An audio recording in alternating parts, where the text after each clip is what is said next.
going to be moving into the next match. So ITK Mas coming into this one. They're 1-0 down against Absolute Legends. Absolute Legends with 1 foot in the final. How are they going to deal with this one? Being as the red team to start with, all pro teams say this is a big disadvantage. It's not a huge disadvantage, but it's a disadvantage nonetheless. Would they counter the streams? Would they change the lanes, which we suggested they might do in the first game that we thought ITK Mas might do, but they didn't do that? Well, the best way to engage this is not even thinking they're behind.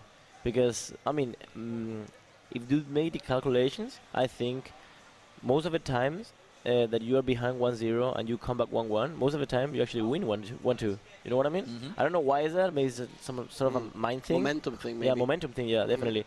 But, yeah, definitely, if I was a losing team right now, I would tell my teammates, just don't even think about this last game. Just play the next game. And if you were AL and they did let us know that they may have something special prepared, would this be the time to bring it out, or would you hold on to it for as long as possible for the finals, maybe? Surely, when you're 1-0 up, you wouldn't want to. I would probably play a little bit standard this game. Yeah. Just because I'm ahead, and let's see what they do. They will probably try something crazy because they're behind, like something crazy level 1 probably. So if I was AL, I would definitely ward both sides. I would ward the entrance of the red buff and the entrance of the blue buff. Play defensive because any level 1 can go either 0-5 or 5-0. You know, you don't know. So yeah, I would play defensive and have a lot of control of the game basically. So the quick bans coming in already. You can see the screen has started up. It is Twisted Fate and Malphite being banned out, along with Blitzcrank, Jax Aurelia, and there's the Diana ALN. ban. So Absolute Legends are like, no, we're not going to let you have that as a first pick. So now that the first pick is available, Shen is opened up because they had to use that ban for Diana. Interesting. The Aurelia ban, of course, also makes a lot of sense. We've seen very, very strong Aurelias all day yesterday, and I think what the Twisted Fate ban is, I spoke to Hami from Garena yesterday, and he said that generally the Singapore Sentinels, and this is the unofficial B team for the Singapore Sentinels, of course, just don't like playing against global pressure, full stop. They just don't like it. There may just be a team preference that they take out this Twisted Fate. I can't blame them. I mean, I wouldn't want toys on Twisted Fate. Yeah, that's true. I wouldn't want toys on any champion, I gotta be honest, from the Taipei Assassins. But it is not been locked in just yet, Shen. So, is this going to be a top lane Shen or is it going to be a jungle Shen? That is the big question. I mean, as a team, when you see these champions, switching it to Rengar. And Rengar, this could be the first Rengar we've seen all tournament. Yeah, probably. I think so too. Last minute switch to Orianna. Orianna. Oh, then a Rengar Shen pick will be really, really, really painful. So what see they're going to go with? I mean, that's... And I can understand what they're going with there. They think we want Rengar, we want Orianna to go with the Rengar, and they expect if we pick Rengar, they're probably going to take Orianna away from us. There is one thing for sure. I think AL should pick Rengar. If they play him, they should pick him.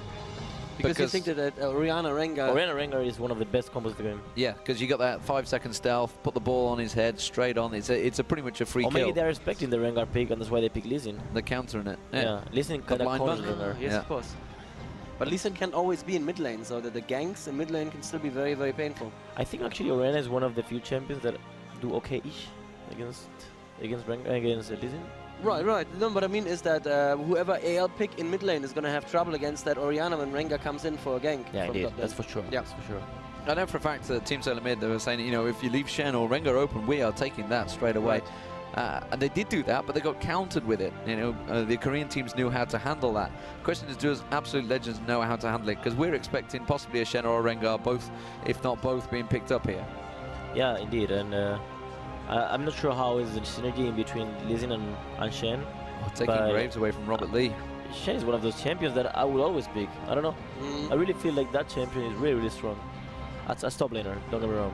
Yeah, I think Jungle, he lacks a lot of damage and relies too much on the red time. We will see. So with Graves taken from Robert Lee, what are we expecting the AD carry to be? And how are they going to... yeah, that's the fact. That's a problem actually for me, the AD carries. Yeah. There's a big problem with the AD carries at the moment. It's almost a given. It's only going to be one of those 3 choices, although say Vayne now creeps in now and again. It's going to change in Season 3, of course. Of course, a lot of things could change in Season 3, but... Yeah. Probably 3D4s. 3D4s, I think, is the base problem. And obviously that's going to receive a nerf as well. Yeah. So the pick's coming in, it is going to be Katarina, and well, Katarina. we don't get tired of hearing that name because it's going to happen so often. And well, Slushy on Katarina, we just seen him on Diana. And honestly, So we Katarina is a pretty good counter to Oriana. Yeah, indeed. Like Katarina corners Oriana, Lee Sin corners Rengar. The bottom lane, Ezreal and Koki actually kind of corner Graves in some way, because Graves is an anti-physical damage AD carry, you can call it. I don't think Leona is the proper pick right here, especially against Lulu. But yeah, indeed, 1 by 1, I think the AL corners ITK quite a lot. I mean, that's a strong dive comp from both teams. They're all going all in. Yeah, indeed. This is going to be some pretty aggressive stuff, and there is Cho'Gath getting locked in. So we are going to see the jungler on Cho'Gath. It is Yoda, I believe, as soon as they switch it around. Or could it be Zakent? Of course, no, it would be Lee Sin in the jungle. It would be Zakent on Cho'Gath in the top lane. So it's going to be Cho'Gath versus... Is Rengar top? Is it going to be Rengar top? I'm just seeing Jarvan in the jungle here. I think they played Jarvan on jungle yesterday, didn't they? Yeah. Yes, because we were talking about the fact that Cyanide plays it as well. So how do you see these team compositions? They're definitely different team mixes for this time. I like quite a lot Cho'Gath Feast synergizing with Katarina passive. So I will give this game for AL. 1 by 1, I think the lanes are gonna be, except top lane, which is most likely even. I think 1 by 1, AL should get this. So, ladies and gentlemen, we are about to get underway. It is going to be Absolute Legends 1-0 up against ITK Mass. The question is, can they pull themselves back into this one? Joe and Jason, take it away. Thanks a lot, Demon. So, Jason, we've seen the picks, we've heard the predictions from the Cool Kids desk over there. Why is it cool again? Well, because you're not there. Yeah, sorry. And this desk got even uncooler as well. Oh, come on. You're just generally spreading your uncoolness around the world as we go. And it's not the English desk anymore. The fish and chips aren't, in fact, stored today. But we'll get them back later before the final or so. So moving in then to game number 2. Obviously a real one-sided affair in game number 1 in favor of Absolute Legends NA. But we are actually live in the match, so we can drop in there and give you a quick rundown of what we can expect to see from this one. Jason, I've got a feeling there was a bit of a drinking game suggested earlier on in the tournament, which is how many times can one say Katarina in a game? I've got a feeling we're going to see a lot of Katarinas. You can break out the bottles now. Yeah. It's not going to stop. You're probably going to get alcohol poisoning if you do play this game, so play at your own discretion. But we are finally going to get underway here. We have a Jarvan jungle again, but we're going to go over the rosters a little bit, though. Yep, give a quick rundown here as we get into the pre-game, obviously, for on the blue side for ITK. We have D-Dan on Jarvan, Cryonics on Oriana, IKTP, that's an F, IFTP on Leona, Valkyrian on Graves, and Maxados on Rengar. And over on the other side for Absolute Legends NA, obviously 1-0 up in this game. We have Slushy on Katarina, Robert X. Lee on Ezreal, Yoda on Lee Sin, Ziken on Cho'Gath, and Spellsy on Lulu. Are we going to see anything early on in the game, though, Jason? No, well, most likely not. But we do have a lane switch, though. We have Ziken actually head to the bot lane with Cho'Gath. We're going to have a 2v1 in that top lane against Rengar. They are, I guess, a little bit afraid of him. We haven't seen him picked at all this tournament since he's been banned out quite a bit. But here's the first game we're actually going to see it and see how well it works out. And we also have a Jarvan jungle, which we're talking to Ocelot, or I was talking to Ocelot yesterday when I was doing the analysis desk, and he was saying that Jarvan just isn't a good jungle. I mean, he has a lot of CC, he has pretty good ganks, but he's not tanky enough. We saw last time that he had Rigo's Lantern and an Aegis, and he would just die in a few seconds, even though he had a pretty good score, pretty good CS. He just doesn't have the base stats and scaling throughout the game that he needs. Well, we see a start for Absolute Legends going to be at the rates, and getting over towards that red there. Pretty standard start for Elise in these days. As you said, that lane switch is coming in, which I'm guessing then Cho'Gath is going to be taking away these wolves. Actually, we have a double lane switch again. Yeah. So looks like Itake Mouse setting up their own AD carry support towards the top lane, and that Graves Leona. I mean, we play Leona Corki quite a bit, but Graves is just as good. It's just like having a Taric, but with extra damage from Leona's passive. It's so deadly. And there is blue buff finished off. Let's have a look over on the other side. Smite saved by both junglers, so wanting to get a good quick red buff or blue buff for Lee Sin, as it actually is, obviously. Middle lane, Diana versus Katarina. As I said, probably going to be seeing Katarina quite a lot during this game. If the previous Katarinas in this tournament are anything to go by. Yeah, exactly. I was just trying to check out Zeken's runes in that bottom lane because Rengar obviously just hops in that bush and jumps right out on Zeken every time. And it's so frustrating to go against because of the positioning of these bushes. But in the top lane, actually, Ezra getting a little bit out of position. But since he is level 2, obviously can pressure Itakemas out of the lane at the moment, which they're currently doing. And that's the danger of having, well, on blue side, having your AD carry bot lane. You could take those double golems early on and then apply that pressure, but since they reversed it, they got that same advantage in that top lane.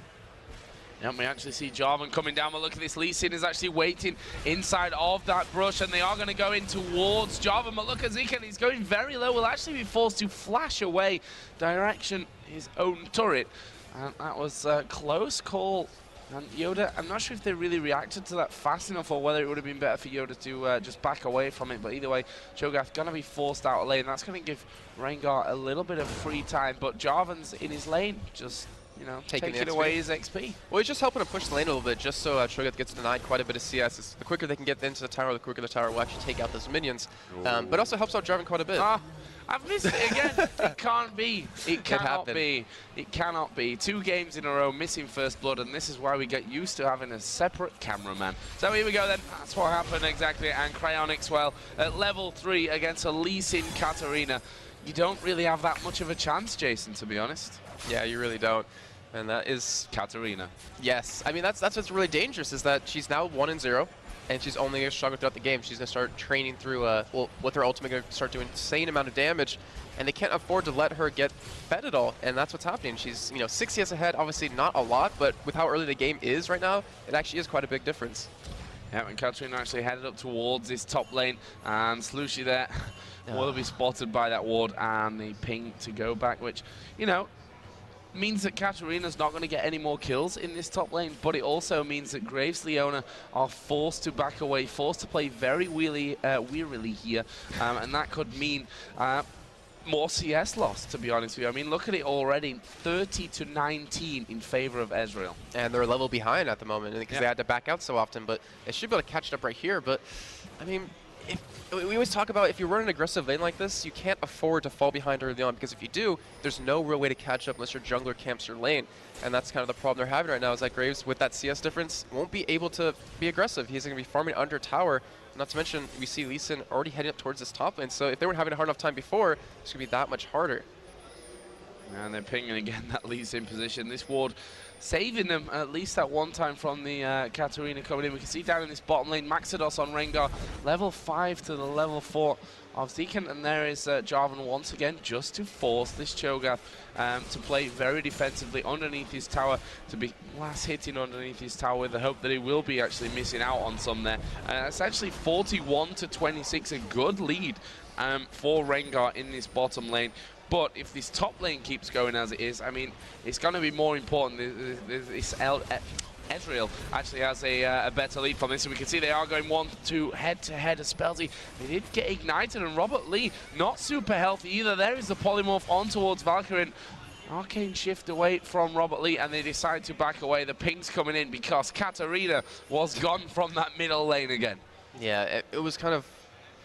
Well, I mean, it was kind of unfortunate for Talking Mouse, because Lee Sin was in that top lane, like I was saying right before we saw him head down towards middle, but because he actually showed himself there, it made Graves and Leona back. They had to go back and buy. They lost out on, I believe, a full level of experience right there. And Ezreal, who hasn't even bought yet, sitting on how much gold? 1,300 gold, and come back to lane so much stronger than this Graves Leona combo. Even though they had that really nice engage, they were able to get Ezreal and Lulu pretty low, but once they get some items, it's going to completely go back in their favor. And Lee Sin actually invading a little bit here, trying to catch, gets hit right with the flag in the head. Yeah, they actually saw him coming down there, I guess, from, maybe not from that ward, to be honest, but certainly having the idea that he was coming in there. Is Slushie going on towards Orianna, and Lee Sin is coming around that backside. The Q not landing, though. And if that would have hit, that could have possibly been the second kill onto Orianna in this middle lane. Actually not so far behind in the CS, but, well, being forced to go back ahead, back home again is certainly not going to be helping out the cause for Orianna in this middle lane. Not to mention, Slushie almost has his haunting guys done, and when he gets that done, I mean, damage is just going to completely change. It's going to pretty much get exponential because of the percent, reduction. But also, we have to talk about Talking Mouse's Jarvan. I mean, I mentioned a little bit before that it didn't work out too well last time we saw him, and you're seeing this game, his presence has been almost non-existent. Yeah. He ganks bot once, and she got Zeke pretty low, forcing him to back out, but that's been about it.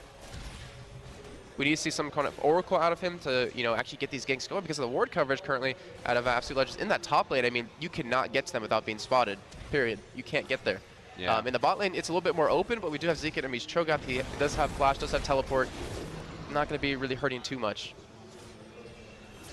Yep, and in this top lane, Torre obviously only with 293, below 300 health, as the blue buff just being gifted over there towards Orianna. Absolute Legends set wards along this entire top side of the river, just to make sure they have that vision all in place. Let's see how Cryonics deals here with this CS that's going on. And actually very nicely. So that's actually 44 to 49. Meanwhile, in this top lane, we are going to see the push coming down. Jarvan is there, but, well, there is a slow out of Lulu. You're just not really getting away from that one, or not pushing in with that one in there. There's Katarina now coming around as well. Are they going to try to bait this one out? Oh, this is going to be great. Oh, if she just waited a little bit longer, I think Jarvan would have gone over that wall to go for a gank again. But instead, they're going to 3-man push. Maybe get an early tower off of this as well.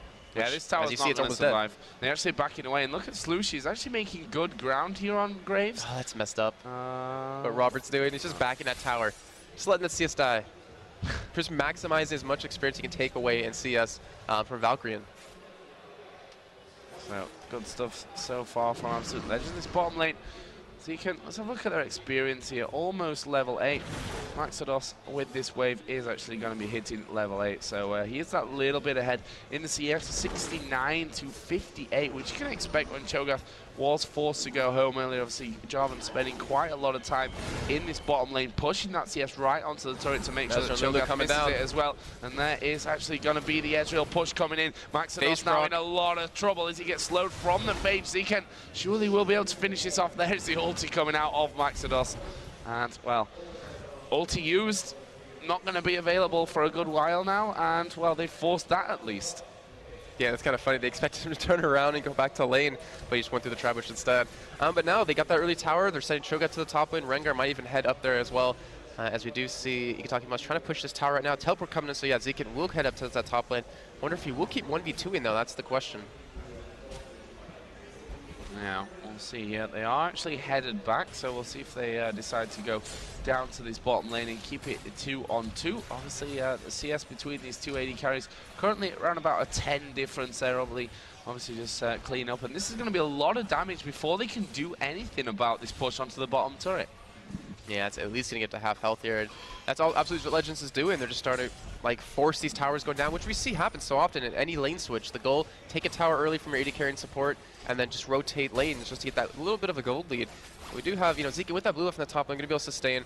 And in the middle, as you're seeing here, Orianna just trying to stay max range with her ball and farm as much as possible. But Slush actually in the bot lane, Joe. Oh, yeah, we are going to see them pushing in there. Spellsy going very low, does have that ultimate on. Robert Lee getting exhausted, but here comes Lee Sin. Are they going to make the move for this one? Actually, will dash out, and he's going to go for Leona. Not sure that he's really got the damage alone, but here comes Katarina from the side. Yoda going to get that kill. There is Katarina, ultimate running, but it's a double kill for Lee Sin. And in the end, Spellsy survived. Orianna going to put her ulti down, but with 3 of them there, not going to be able to pick anything up from that one. Did ignite Slushy, but that just falling to pieces in this bottom lane there for ITK. And that is going to be 4-0, 15.2 to 11.5. That obviously is going to be changing out here as that dragon is going to be started by Absolute Legends. Nothing to stop them doing that one. Jarvan far too far away to do anything about that. And there is the smite down from Lee Sin, and they will extend their lead to a good 5,000, almost. Yeah, almost. In the CS, I mean, even with this complete gold advantage that Absolute Legends has, the CS is pretty much across the board pretty even. I mean, we have Cho'Gath currently losing to Rengar in the bottom top, whatever lane you want to call them being in at the moment. And then you have Katarina to Orianna just up a little bit, but does have that 1 kill and 2 assists, which is really crucial to get those items just a little bit earlier. Sitting on, that Hunting Guys penetration, the Sork Boots penetration is going to help out quite a bit, especially to that Chalice, which obviously will be going into Deeds and Holy Grail.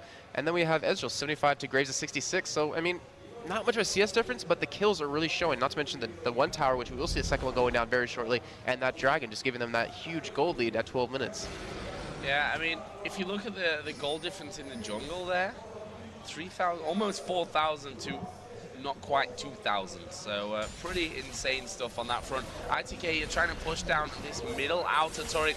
Katarina is there. She is 1-0-2, blasting one, haunting guys, sword shoes. You don't want to be getting involved with that Katarina. Doesn't matter how many players you've got there. Yeah. She can still cause a lot of damage and force you to back away from that one.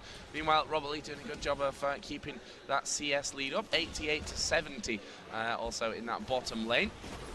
They are going to be trying to take this tower.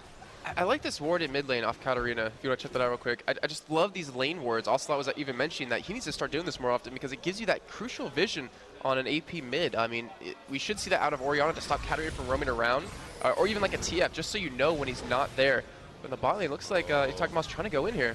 Yeah, ultimate coming out of Leona there, but there is the first kill. Actually, Lulu will pick that one up. I'm not sure that Yoda's going to be able to escape this one. Will dash away to a ward, will kick Rengar away, but there is the finisher. It's Leona that picks it up, so killer piece. Both kills going to the supports. And now Slushie could be facing a little bit of danger. Slushie not going to fall for this one, no, I don't think. Not going to be pushing down. And that will stay safe for them. But good couple of kills, needed kills, I'd say, as well from ITK. Yeah, in the meantime, when that was happening, since Jarvan was spot on that top lane, Zekin actually stole away that blue buff, which is going to hurt that Orianna quite a bit. I mean, that Chalice, yeah, gives you a lot of regen, but it doesn't give you the cooldown reduction that blue buff gives you, which is very crucial for Orianna. So that's going to hurt them quite a bit if Orianna wasn't already, you know, far enough behind having those 2 deaths. But like you just said, those 2 kills are very crucial for them, going to help them get back in the game, giving Orianna those 2 assists that she's really going to need to start completing some major items. Because, you know, if you're 14 minutes in, you have a Katarina who, you know, is working towards her Abyssal Scepter, going to have that 69 spell penetration. Nice steal from Robert Lee. He's just taken away red buff and managed to steal the big golem from right under their nose as well. Good play. Meanwhile, Cho'Gath is here down in the bottom side of the jungle. Actually, Jarvan just leaving Rengar alone. Cho'Gath, I guess he probably could have gone for that, to be honest with you. He did have his gnome up as well, but he's more content with just pushing this lane out and getting that farm. And up there is now 10 in the lead, which is a bit of a contrast to what we saw earlier on, Jason, when they were 1v1 in the bottom lane. Yeah, and not to mention, I mean, without Rengar getting an early advantage, he's 1-0-1, but without a little bit more of an advantage, who can he really burst down on Absolute Legends? Lulu. That's it. He can't even kill Katarina anymore because of that Haunting Guys, because of the level difference. But he's losing his gap to actually take advantage. He hasn't been able to roam early on, as also I was saying, with that Orianna Rengar combo, it's pretty much a guaranteed shockwave or ultimate out of Orianna, and he hasn't roamed. He really hasn't. He came mid once, I believe that was, and wasn't successful off of anything.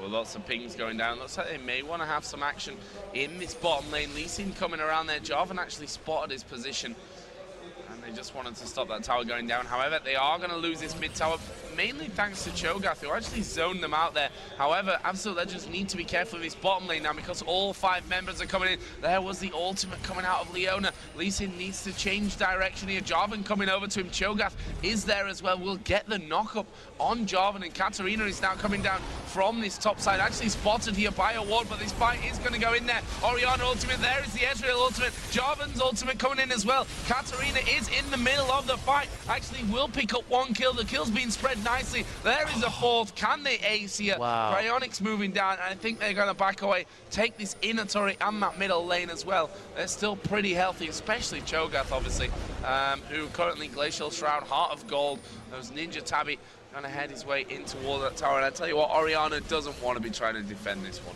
And Max Katarina. range at the most. And Katarina.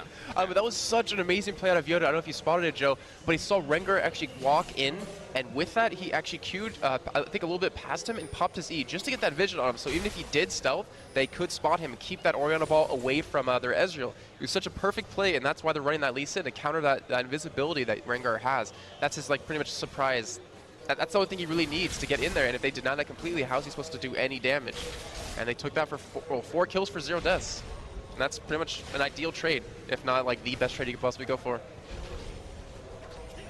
Then, you don't even give me that look, Joe. An ideal trade, 4 for 0. Yeah, I mean, Definitely it could have been 5. It could have been 5. Could have been the 5 ace. Baron, 6 towers.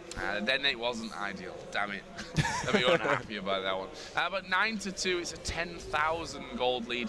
Look at the CS here as well. 10 CS lead for Cho'Gath. Jungle is more, middle is more, AD carry is more, even the supports are racking them up there. Lulu with 14 CS.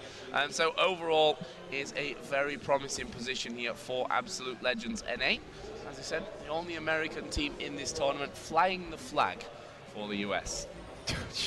Have you been waiting to use that one, Joe? Flying the flag? No, but I'm going to use it again. Well, we do have item builds starting to come into fruition. Rengar, 2/3 of his Triforce done. And that Frozen Heart on Cho'Gath just makes him so tanky. I mean, you have Rengar who's AD, you have Graves AD. Graves basically be doing no damage, not to mention that huge CS disadvantage that Graves has. But Dragon going to be going down again over to Absolute Legends, second of the game for them. And they're just looking very solid for this. I mean, they're going to be, if they win this game, obviously going into the finals against the winner of Meteor Makers and Kuala Lumpur Hunters. And I think they might be a team that can take one of those two teams down. Yeah, definitely. They were, I'd say with MYM and ELO Hell, obviously the three teams that everyone was really tipping for those top 3 positions in this one, as they have spotted Rengar there just pinging his position, and the rest of Absolute Legends going to cave in on towards this upper inner turret.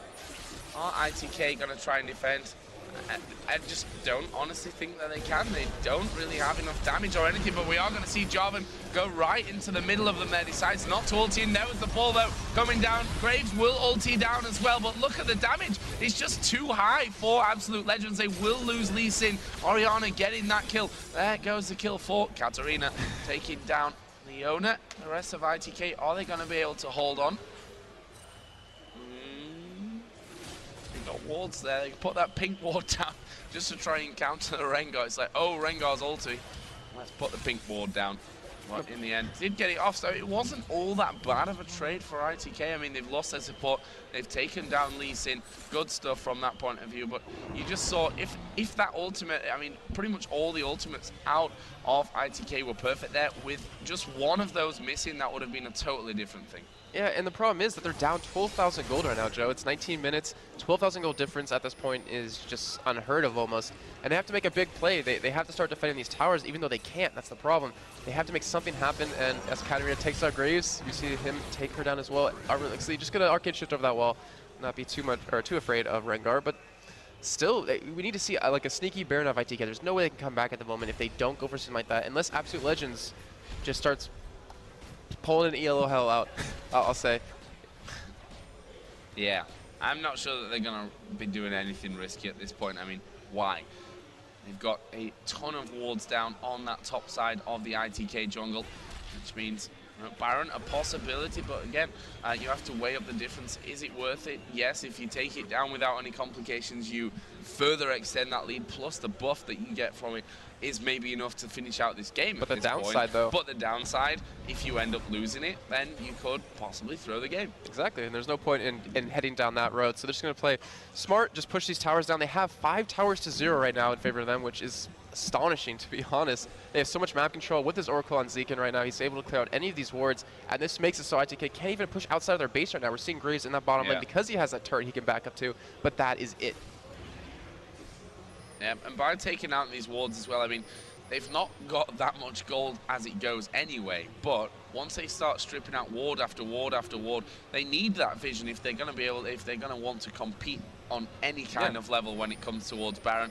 And there you see it, they've taken out the wards. What happens? They ping straight up towards Baron, and they know that if they don't go there, that Baron's either going to go down, but they also know if they do go there, they're possibly running into a trap. As they are right now. They put a ward down just to spot him coming, and Rengar going to get caught here. Yeah, Rengar going to get caught. Actually gets knocked up and silenced as well, and that's enough to finish him off. Actually, ulti from Ezreal did come out. Orianna's ultimate was used, but look at the damage it did. You can hardly see it. Exactly. I mean, it's just having real items. The Themes on Holy Grail isn't going to be enough to do anything here, but with the Cho'Gath, his Nom is down, so it is possible for Jarvan to steal it, though he is level 10 compared to level 12 Yoda, so this might not going to do as much damage, but they're going to continue with this Baron. Yeah, they're leaving now. Yeah, there's nothing they can really do. And you're talking about the ward coverage right now, and the supports have almost a 2,000 gold difference, and that is so many wards that you can put down, so many oracles you could have. It's such a huge snowball for supports if you have that ability to get those kills, to get that even a little bit of CS. He's sitting at 18-3 right now. It really does snowball. That extra vision could save you from 1 or 2 deaths, which could snowball against you. It's just not looking good at all for ITK, especially with this Baron picked up. Ezreal now, Trinity Force Bloodthirster finished. Katarina obviously needs the Large Rod, Abyssal Scepter, Haunting Guise, Sork Shoes, compared to Athene's Unholy Grail, as you said before, and only 980 gold currently with Orianna as well. Lee Sin, he's coming back into the fight. Aegis is now finished, got a Phage, plus that Wriggles for Cho'Gath, actually picking up a Giant Spell, plus a Negatron Cloak, and obviously that Frozen Heart that was finished earlier on. So just across the board, item advantage, kill advantage, level advantage, just everything with Absolute Legends right now. This would take a pretty horrible throw to lose the game. They need to pull Yellow Hell to lose the game, as Ocelot looks over, kind of smiling about that comment. I'll be another push in the last outer turret right now. There's going to be 6 turrets for 0 still in favor of Absolute Legends. And with this Baron buff, they should be able to commit to a inhibitor here. I mean, with this Cho'Gath, if he's taking the turret, you take no damage from that with his amount of armor he has. And of course, having a Katarina on your team. Yeah. The thing is, Cho'Gath, all he needs to do here is wait for Rengar to actually come in there, and well, he's got the Oracle on. So right. Rengar's not as invisible as he may want to be. Obviously, it'd be nice to get a silence on Orianna if Rengar's running into, so she can't pop that ultimate, which is kind of the whole point of that combo. But we do see that ward put down.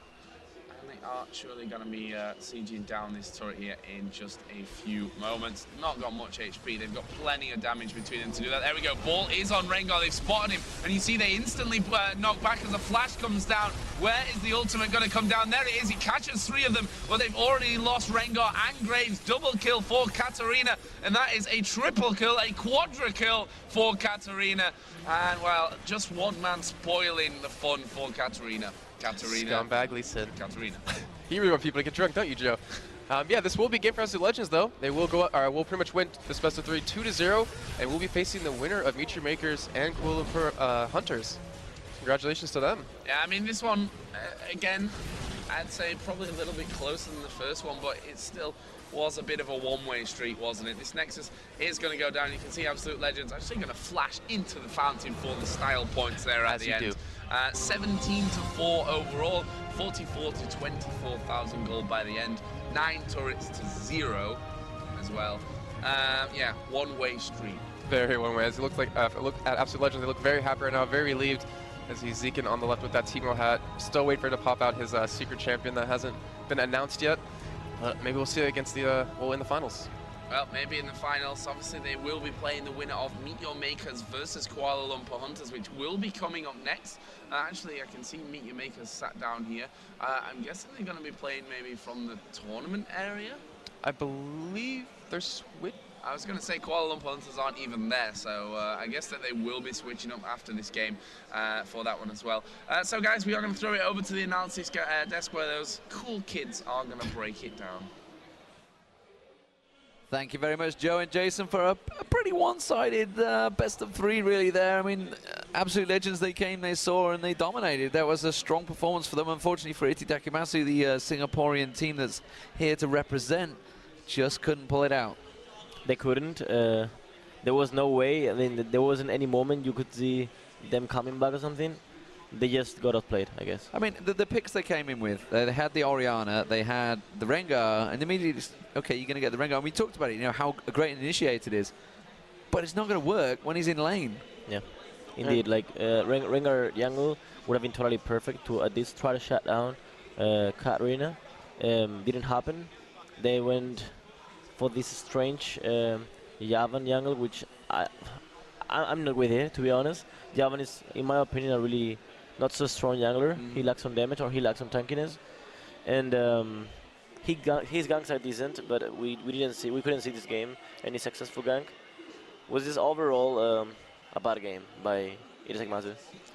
Generally, I just want to add the lane mechanics really did seem to be strongly in the favor of AL here. We saw CS leads very, very early on, and even with really good ganks there on the solo lanes in bot, even there, Zekin stayed in the game, calmly continued farming, and became a much, much stronger influence than that Rengar. Because you say, yeah, the Rengar initiation doesn't work if Rengar is in lane, but also it doesn't work if Rengar gets switched off like a light bulb if he goes anywhere near the enemy team, which we are going to see. Well, I mean, it just got to that stage where just wasn't enough damage. So let's have a look at the replay. We did have one lined up.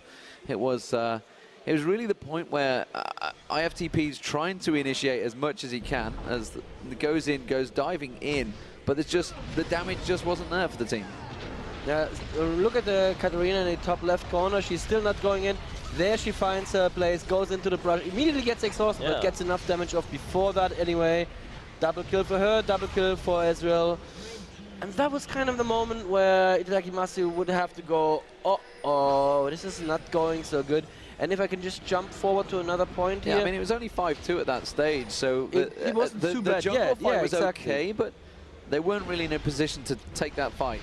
And then the next thing we're going to see now is we are going to see ITK actually pulling off their combo as perfectly as they could ever hope to pull it off, with Rengar going in invisible, the perfect shockwave initiation, and just look at the damage on AL, or rather look at the damage that should have been on AL that just isn't there, because AL basically struck off that perfect initiation. So there's the Leona going in. Here comes the Rengar with the ball on his head. And there's the shockwave, but like you mentioned, there's nothing to follow it up. There's just no damage to go, and the True Shot Barrage hit everyone.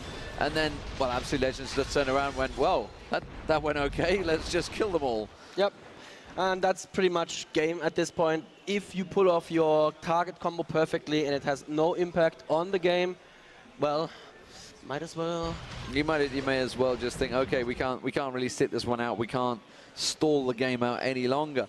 So Absolute Legends go into the final, looking pretty strong this morning, it has to be said. Sometimes you're just not sure how the team's going to turn up. You know, they could have a fantastic group stage game. Say, generally when there's a double limb tournament, sometimes you'll see that team get knocked down to the lower bracket so early on and just come back through the whole day because they play so many games. Do you think Absolute Legends are going to come into this one, possibly against either Meteor Makers or Kuala Lumpur Hunters in the final and have a big upset? I mean, are they now the favorites? I think, well, after these semifinals, we saw AL is capable of doing something great. Mm-hmm. So it will actually depend on how. I honestly think Meteor Maker is going to make it to the finals. We will see. I hope there are really close games. But in the finals, everything can happen. I really thought at the beginning that AL stand no chance against Meteor Makers, but after seeing all the games they did, I'm actually hesitating. Because, I mean, they've shown technically two different team comps there, that they're quite adequate at running. They ran them quite well, and they just, you know, dominated the position of ITK, who actually put on a good show yesterday. Yeah, indeed. And I think we have to point out too that we should be very happy for our American fans who may be watching this, because I think it's like the late evening for them or early evening for them. It's 11:30 in New York, so for nerds that's the early evening. Because it would have been a shame for them with CLGNA unable to attend the tournament if they had no one to represent them. And I think, honestly, AL are doing a really good job representing their continent here at this tournament. It's good to see these teams come through. We said it last weekend when Eclipsia and Kersey, you were in the finals, obviously knocking out yourselves and Moscow 5, which everyone had you pretty much penciled in without being disrespectful to the other teams. That's going to be the final, SK versus Moscow 5, but it didn't happen. And it's good to see, not from your point of view, it wasn't good to see, but it's good to see from our point of view, other teams coming through. Because if, say, you know, Vettel goes and wins the championship in the Formula 1, that's 3 seasons running. It gets stale. It's Schumacher era all over again, and nobody wants that. Nobody wants to see someone winning it for years and years and years running, because then there's no fun, there's no tournament, there's nothing to watch. But it also makes the whole game stale across the board. It's a little more interesting for the professional player itself. Because having in mind that there are a lot of newcomers makes you try hard more, and it's even better for the viewer, because if every team try hard more, there will be better games. The meta game is gonna develop in many different ways. It's hard to stay at the top. You know, obviously you get complacent as well, I guess. Yeah, of course, it's really hard, really hard. Like people like well, these guys, AL for instance, Eclipsia, whatever, you know. A lot of new guys come in. They play so good. You have to find different ways to beat them. Really hard, man. And so do you think, we mentioned this yesterday or day before, sorry, about the fact that these 5v5 ranking system that's coming in, that obviously Riot are trying to push to get the whole qualification system running for Season 3, is this going to pull from your option? Obviously you see a whole plethora of solo queue players that just aren't in the pro scene. Do you think some of those solo queue players are going to be, you know, forged together some strong teams? Obviously we've seen it technically from a close enough advantage like alternate, I guess. You know, they've got obviously a lot of highly elo players pulled together to form that team. Yeah, to 2,800 plus. Yeah. And they just go together, create a team. First month, they win everybody. Yeah. That's how it is, and a lot of new teams will appear with the same kind of mentality. Yeah. And is that possible? Because obviously the soft elo reset, you think that's changed a few mindsets, but people already, I mean, at that top level, everybody knows everybody. Yeah, actually, when you saw that team, probably you know the scene, you probably knew the guys. But a guy that is just watching esports constantly, but is actually 1400 ELO, he doesn't know them, you know. Yeah. But a guy of 2400 plus, he will know them for sure. Yeah. So. And it's like Tabs and Eclipse here. I mean, we knew damn well that he's the known Fizz player, but anyone else that's out of that bracket would have no clue. I mean, Tabs is in the scene for quite long. He's been around. He's been around quite a few teams as well. Yeah. And he was always a good Fizz player, and in general a good player overall. And right now is his time. He's demonstrating how good he is, and he's not the only one actually. What is this? This is the Razor. This is the Razor now purchased for Joe Miller. Yep. For Joe Miller, man. Yeah. There we go. You can take it. So I already wrote about this on Twitter.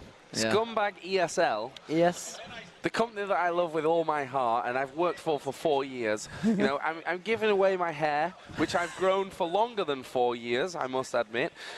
And they bought a dog shaver. They bought a dog shaver. Well, I can see why, Joe. I can see why. And you know what? They bought a dog shaver, and you know what the woman said? It's not got guarantee. Which fills me full of confidence. My It's okay. God. You're going to get a treat. No kidding. He's in for a treat. So Joe Miller, we are going to see a shaven Joe Miller at some point in the day. So that will be happening. We'll have it here on camera. I'm sure the cameras will be in place. Carmack's delighted about this one. Bastian's laughing. They're all loving the fact they've got this dog shaver. Carmack? Would you Never. I mean, these locks, these have been growing for a long time. Would you ever go to that stage? 20 million followers, maybe? 20 million. 20 million. You're rivaling That's my prize. getting close to Justin Bieber status. Yes. No, basically no, is what I'm saying. Basically no. So anyway, moving on, we have a bit of a competition for you guys. You can win Intel SSD and Patriot Limited Memory. So there's 5 memory chips, or what do you class them as? Five like memory. What are they called these days? Banks, I guess. I don't know. Everybody knows what memory is anyway in a computer. All you guys watching, you know what a memory stick is. So there you go. 5 memory sticks you could to win, as well as an Intel SSD. So how do you win it? You've got to take a picture of your setup that you're watching us right now in. It doesn't have to be just us on the screen. Anything, you know, League of Legends, can also be StarCraft 2 as well. There's all sorts going on, obviously, this weekend. But it's got to be of IEM Singapore, the Intel Extreme Masters Singapore, happening right now today. Obviously, you're going to be today because you've only got 2 more days to do it in. And you're going to take a picture. So whatever your setup is, whether you're watching it on a TV, your laptop, your iPhone, whatever, you know, media that you would be watching us on, whether it's, you could just be on the phone in the train. I don't know how you'd take a picture of the phone in the train. You'd have to get somebody else's phone to take a phone. It'd be like phoneception going on. That's what you could do. And he's just passed me, slipped me the note that says 5 RAMs and Intel SSD. I've already said that. We are saying that right now. That's not so sneaky. But you can see the sponsors right there as well. But so take a photo of it, and you've got to email it. So of that photo, I mean, you could link it to us as well on Twitter if you like, but the way to enter the competition is you email it singapore@esl.eu. So I say that again, Singapore, that's SINGAPORE, Singapore, you know how to spell it, at esl.eu. It could even be, ladies and gentlemen, you guys in the stage area. You could take a photo of that stage area and say, hey, this is how I'm watching it. I'm live here in the stage. So and then email it across to Singapore@eslu. The best 5 pictures will get the Patriot memory. You'll get 1 stick of memory. And, of course, those 5 pictures we'll put up for a vote on the by Tuesday, the 27th of November. The best 5 pictures will be picked from Facebook by the fans, so you can vote for it. So, you know what? I think the best picture could well come from the stage area. That would be great. Yeah, indeed. Unless someone's got a pretty kick-ass setup back at home. There could be. There's some home cinemas out there that are pretty good. If you could be watching us on that setup. So that is what you're going to do. So an Intel SSD, that is up for grabs. And that is, we've actually been running the hot swap SSDs throughout this whole tournament, which is how we're switching the matches around so quick. I don't know what your opinion is, obviously, from what we've had, you know, tournaments you've been at, but to be able to just have your setup sat there on an SSD, just come in, hot swap it, so hot swap the hard drive, bang, there you go, there's your setup. It's got all your keyboard settings here, so you could be either back here in the player area or on the stage, and it's going to be straight away, that's all your setup. Basically, in every game I've been playing in offline events and stuff, like World of Warcraft, like Day of Defeat or whatever, I always had my USB, you know. Ah, right, right. It was always like that. But it's really really good. The fact that right now is like more automatized, and the fact that it right now is really much like easier, you know. And Lee, I believe we may have an interview actually. We like do that. have an interview, so we're going to pull in one of the Absolute Legends players. Someone needs to switch Yeah. out. I Looks will. like it's going to be Ocelot. Unless Wasn't you have- expected. Well, unless you No, have interesting questions. I'm kidding. I'm kidding. Yes. Yep, please. Sit yourself down. So we're going to be joined by Absolute Legends. And apologies, I don't know what your name is. I can't see your back. I'm trying to look at the back of the shirt, see Put if it on, there's a put it name on. on it. It's There you go. Yoda. Hello? Yoda. Hello, Yoda. What's up? We could have had Ocelot do this just because I liked hearing Ocelot say Yoda. Yoda. How you doing, Yoda? New York. I'm all right. You feeling good? Yeah, I mean, we just won, so. Just one. So you're into the grand finals. Yeah. I mean, to start with, how are you liking Intel Extreme Masters Singapore? Obviously, this is, I'm guessing, your first trip to Singapore? I've been here before, but this is my first one for League of Legends. Okay, so this is this your first trip as a team as well? Yeah, this is our first LAN event. It's First really LAN exciting. event. Wow, into the finals on the first LAN event. Pressure's right there. So, Yeah. I mean, how's it gone for you guys? How's the trip, the flight over? It's a long flight. Yeah, it was, I think it was 20 hours for most of us, with including a long layover. Wow. So, yeah. So that's a lot of travel time. I've got to do the same thing, obviously, on Monday because I'm going to be going the same way as you guys. But I mean, how did you practice for this event? Did you, coming into it, did you get scrims with some of the top NA teams? How was it going? Actually, we got hooked up with C accounts, and then we used those to play against a lot of the Asian teams. Oh, so you practiced with the Asian teams to see how the aggression would be. Was it particularly Singaporeans, Koreans? We've played against TPA. Okay, well, wow. You've had the top practice then. A newish Taiwanese team, and also, I think like most of the top teams in Singapore. We played against Tremendo, who unfortunately couldn't be here today. Singapore Sentinels, the team we just played against, we also scrimmed. And also, we scrimmed against a lot of people. So what sort of advantage would that have given you if you've played against these guys already? Did you kind of know what they were going to come out, or did they play different style to what they practiced with? Yeah, actually, those scrims gave us a lot of insight into the play style of this region. And on top of that, we also made friends with a lot of players, and we also got like you know how in NA people would have like individual players, they would know what to ban. So we kind of got that a little bit of that here too. So we got, I guess. So you knew Diana was the one you wanted. Was that we know when you first picked Diana in the first game? Was that particularly against them because Cryo had played some pretty good Diana in the group stages? Right. Yeah. We also watched the group stages, so we knew Cryo had a really really good Diana, and Slushi also plays a great Diana. Yeah. So we knew Diana was like either first pick it or ban it. And yeah, Slushi did okay on Diana. Yeah, I'd say he did all right. He was fine, yep. Can I just ask, how did your scrims against SGS go?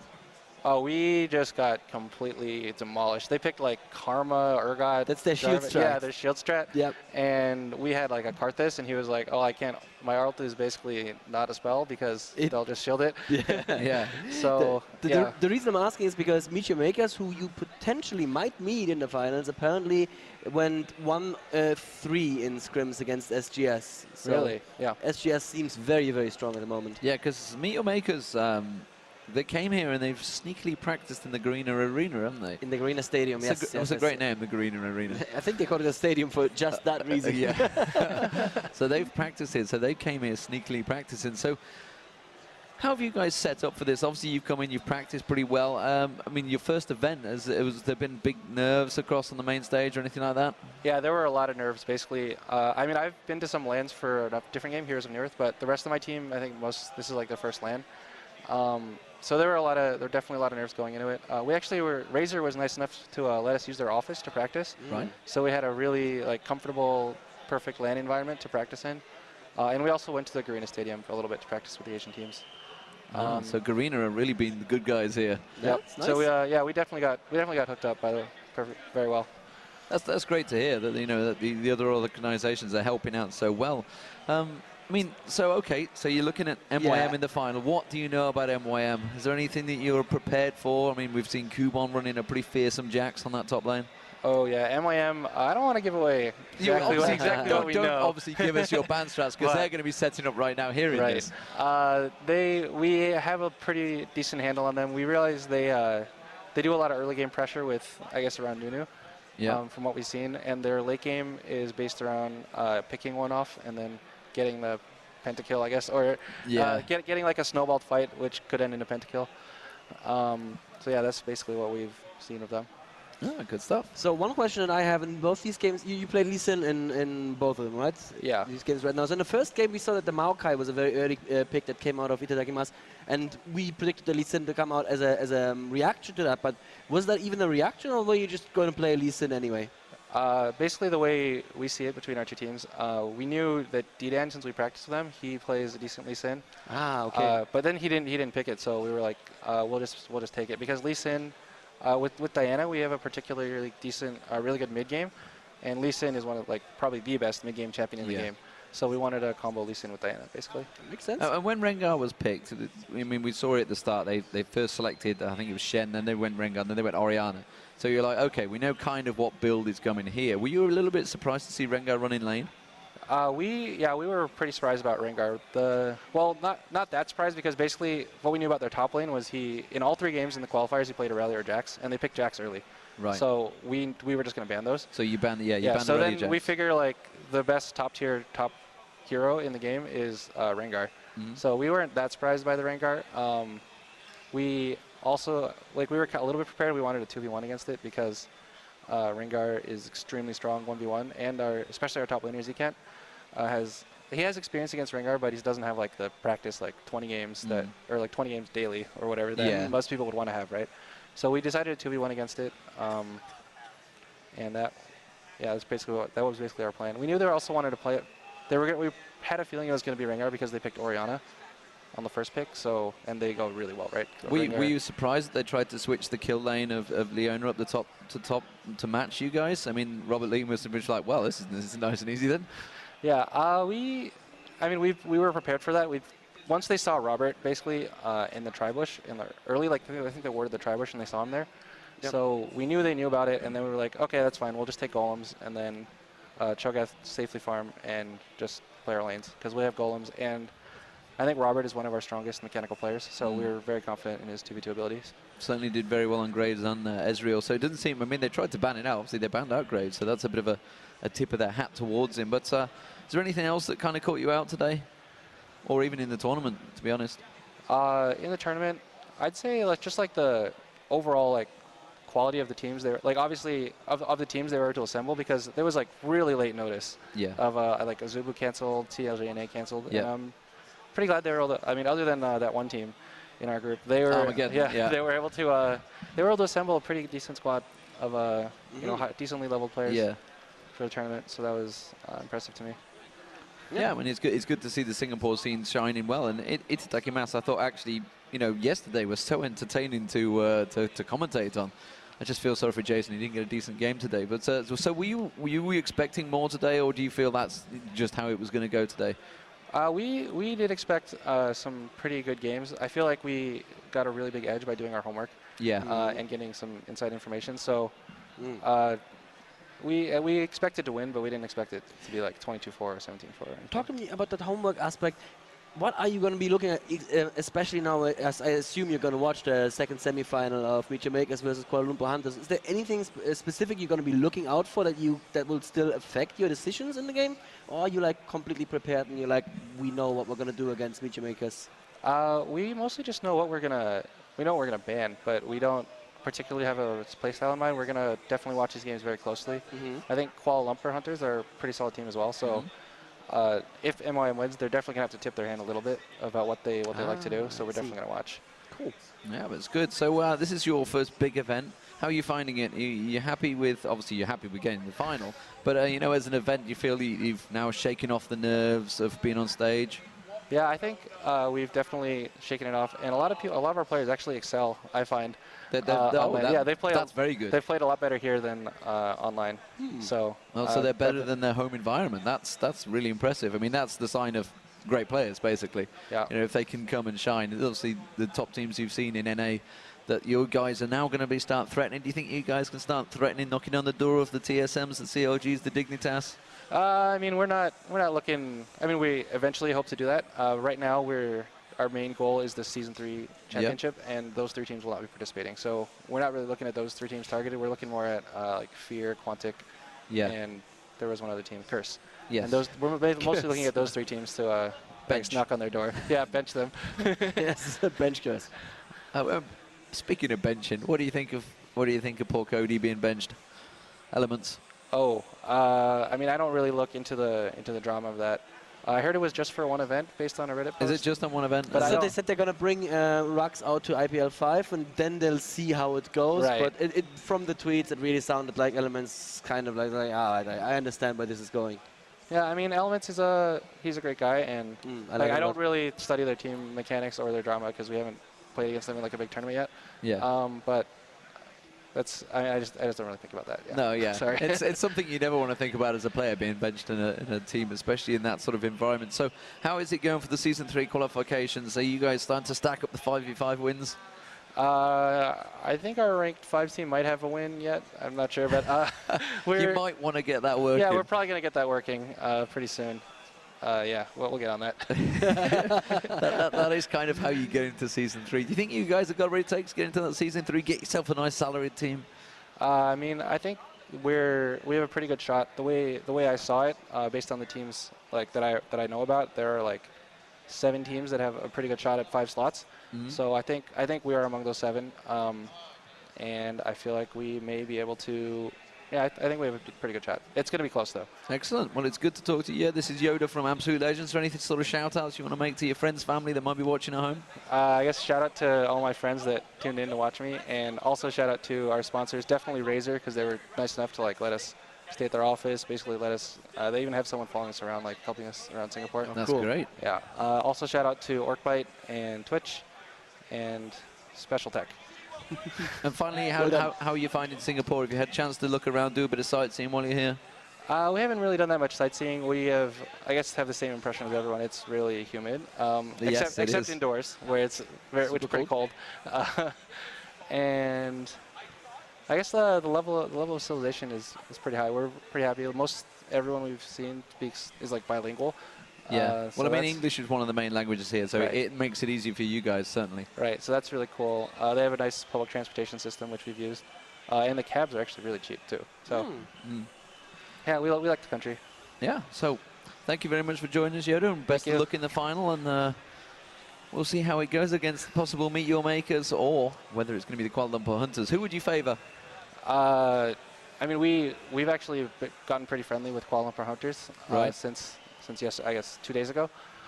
So I want them to win, but I think it'll be a close game. It Yeah. depends on if MYM did their homework, and also on Kuala Lumpur if they did their homework. But I think MYM has an edge going in. They definitely have an edge. They looked really strong yesterday. Yeah, they just threw their group stage. They Right? threw And out the it group, wasn't, yeah. I don't think any game was close. No. No, there was one game that they were 2-9 behind, but then Vayne.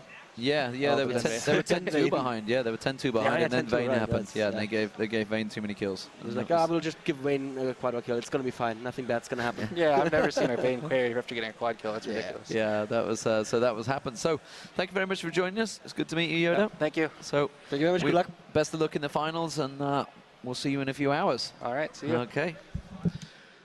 So that is Yoda from Absolute Legends. We are here at the Intel Extreme Masters, and I guess it's time to take a break since there's just the two of us stood here. And that's going to be very we will boring. have the.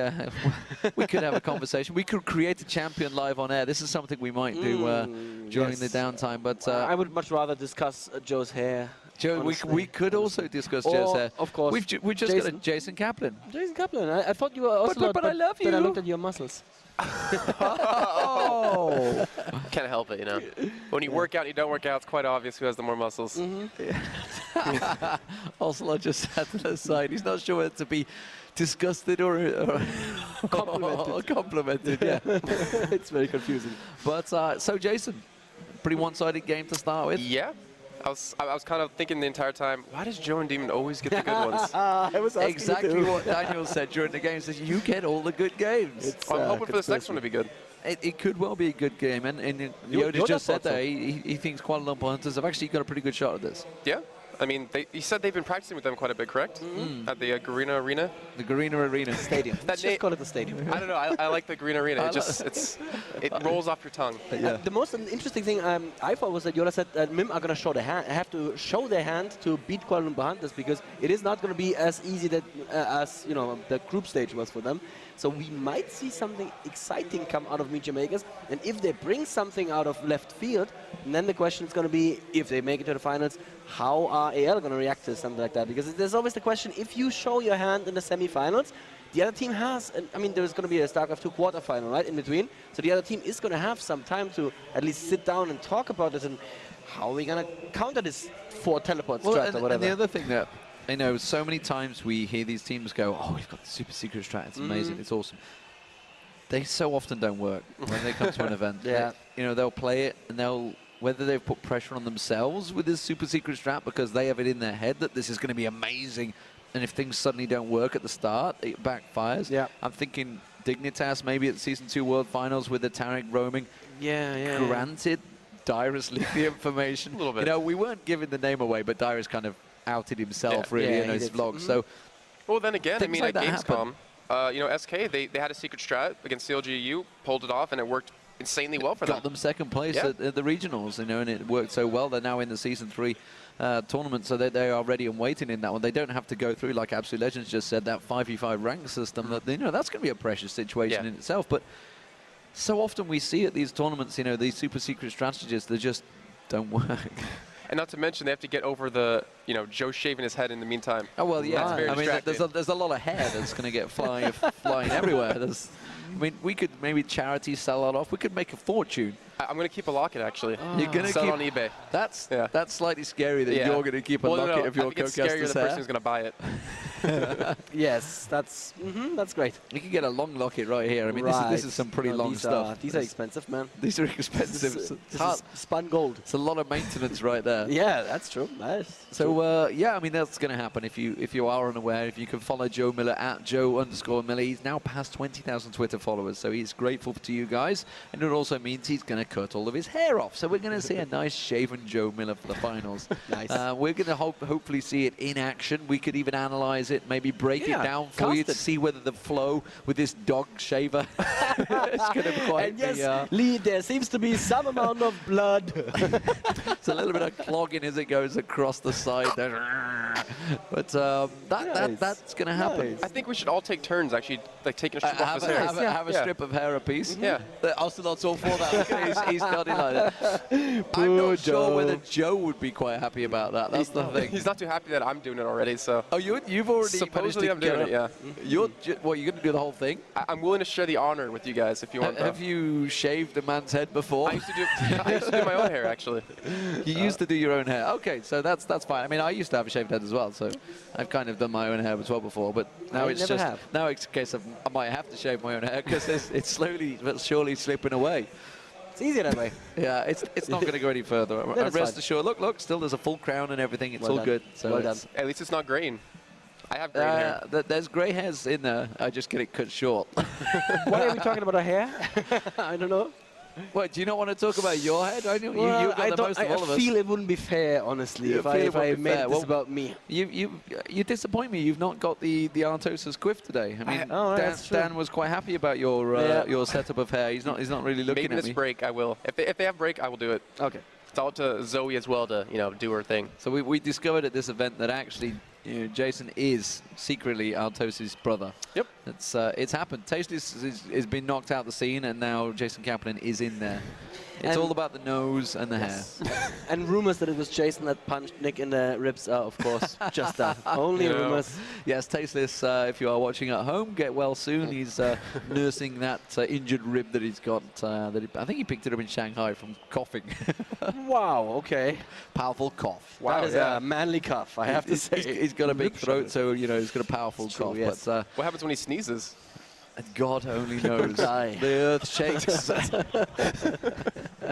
Things happen in the world. Anyway, on that note, I think it's time we took a break, ladies and gentlemen. This is the Intel Extreme Masters here at Singapore. We just went in for Meet Your Makers versus the Kuala Lumpur Hunters. They are setting up on stage, so don't go anywhere.